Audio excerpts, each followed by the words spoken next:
मेरा मानना है प्रधानमंत्री जी ने देश की आजादी के शताब्दी महोत्सव के वर्ष पर विकसित भारत की जिस संकल्पना को दिया है, वह संकल्पना विकसित भारत की तब साकार होगी जब राज्य विकसित होंगे।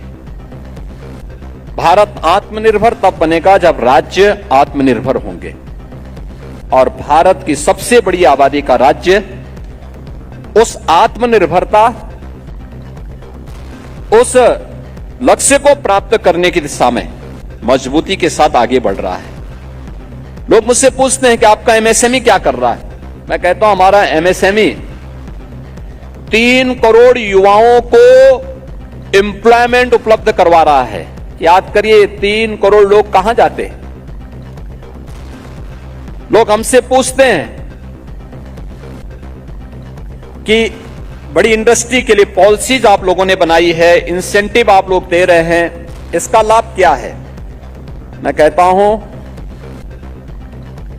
इंडस्ट्री हमारे साथ आती है तो डेवलपमेंट लेके आती है, और डेवलपमेंट लेने के साथ इनडायरेक्टली हमारे बोझ को कम करती है। किस रूप में? जब वह हमारे यूथ को एम्प्लॉयमेंट देती है।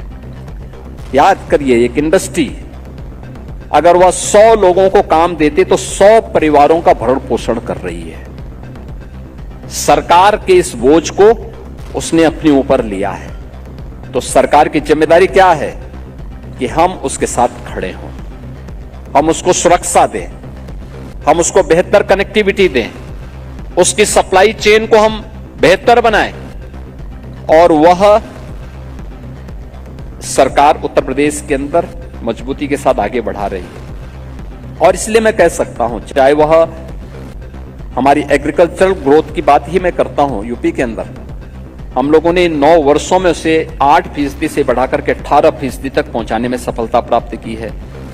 इंडस्ट्री की ग्रोथ हमारी लगभग 30% आगे बढ़ी है।